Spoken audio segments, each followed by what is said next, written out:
এই যে এই গাছটি দেখতে পাচ্ছেন পিঁপড়ার বাসা ধরে, এই যে মাটিগুলো দেখতে পাচ্ছেন এচড়ানো বা কুদাল দিয়ে কেউ হাতারি করেছে বা কুড়েছে। এটা আসলে শুকর, আমরা যেটা শুকর বলি, এই শুকর এই এলাকায় রাত্রেবেলা আগমন করে। হ্যালো গাইস, আমি ইউএসবি ট্রাভেলার। তো বর্তমানে আমি আছি ফুলছড়া চা বাগানের লাল পাহাড়ে। তো আজকে আপনাদেরকে একটি ভিন্ন ধর্মী, তো আজকে আপনাদেরকে আমি একটি গাছ দেখাবো, যে গাছটির নাম হচ্ছে ওডিটি গাছ।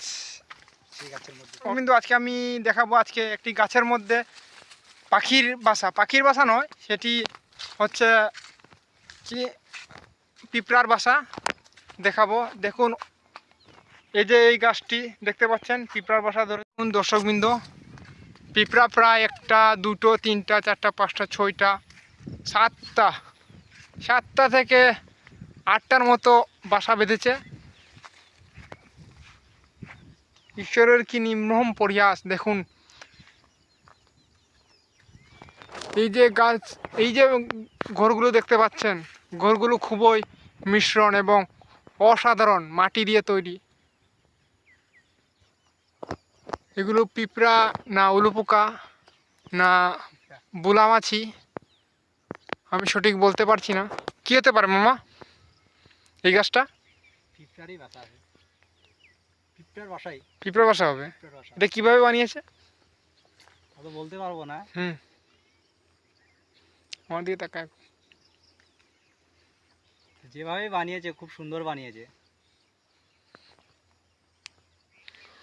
খুবই অসাধারণ। দেখুন দর্শকবৃন্দ, অসাধারণ একটি গাছ। তো হ্যাঁ, পিঁপড়ার গাছ, পিঁপড়ার বাসা। আমি আপনাদেরকে একটু সামনে দেখাচ্ছি, দেখানোর চেষ্টা করছি। এই যে দেখুন পিঁপড়া, অনেকগুলো পিঁপড়া।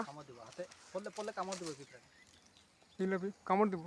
দর্শকবৃন্দ দেখতে পাচ্ছেন, অসাধারণ।